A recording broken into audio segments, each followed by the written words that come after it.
Good morning, everybody. I hope you're keeping well.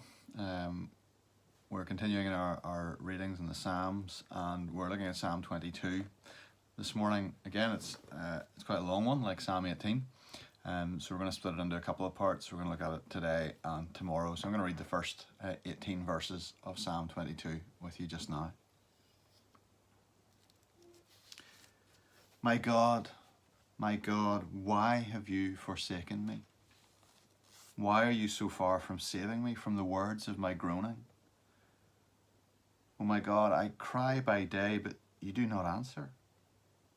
And by night, but I find no rest. Yet you are holy, enthroned on the praises of Israel. In you our fathers trusted. They trusted, and you delivered them. To you they cried and were rescued. In you they trusted and were not put to shame. But I am a worm and not a man, scorned by mankind and despised by the people. All who see me mock me. They make mouths at me, they wag their heads. He trusts in the Lord. Let him deliver him. Let him rescue him, for he delights in him. Yet you are he who took me from the womb. You made me trust you at my mother's breast. On you was I cast from my birth, and from my mother's womb you have been my God. Be not far from me, for trouble is near, and there is none to help. Many bulls encompass me, strong bulls of Bashan surround me. They open wide their mouths at me like a ravening and roaring lion. I am poured out like water, and all my bones are out of joint. My heart is like wax, it's melted within my breast. My strength is dried up like a potsherd. My tongue sticks to my jaws. You lay me in the dust of death, for dogs encompass me. A company of evildoers encircles me. They have pierced my hands and feet. I can count all my bones. They stare and gloat over me. They divide my garments among them, and for my clothing they cast lots. Of all of the Psalms of lament, of which there are quite a number in the Psalms, this one, I think, cuts to the heart, perhaps more than any other. That first line that, of course, we are very familiar with, my God, why have you forsaken me? It's a cry of almost despair, almost as though there's now no hope.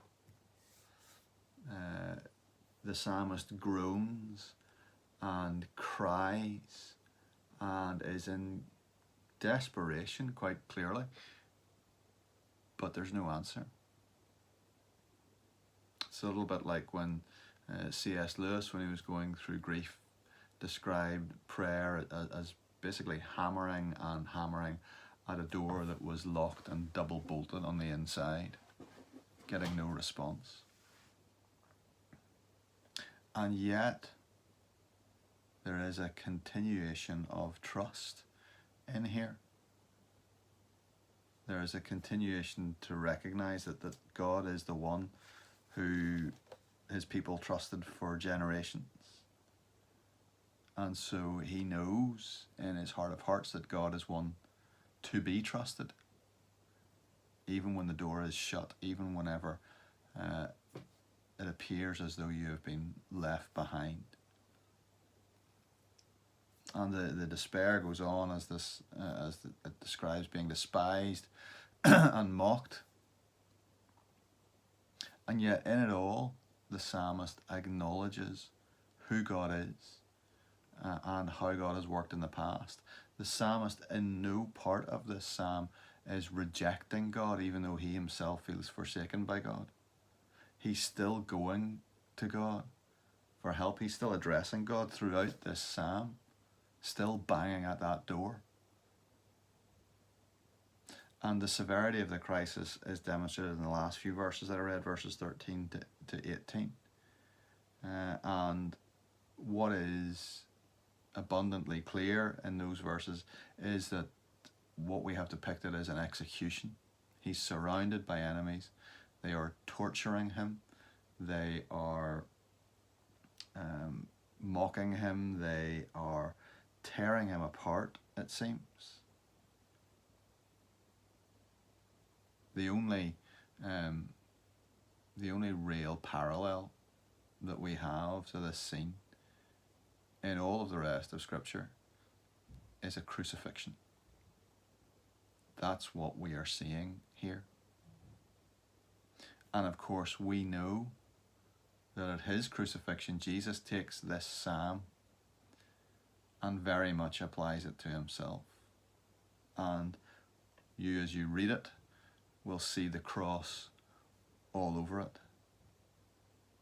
In Matthew's Gospel, Jesus cries out as the sky goes dark and the Father turns away from the sin-bearing Son of God.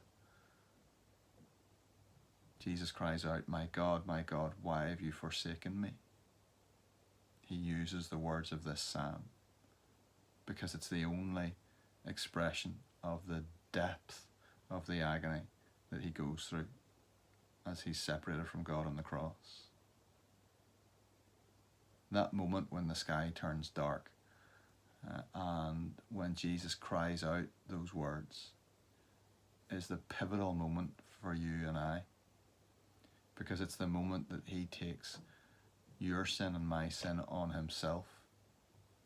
It's the moment that he experiences what it is to be forsaken by God, so that you and I need never have to experience that. It is the crucial moment in your life and mine. He goes through that. The experience that the psalmist portrays in this psalm, Jesus goes through it. He goes through it for you, and he goes through it for me. Will you trust him today? Because he has been through that God-forsakenness, so that you need never have to. God bless.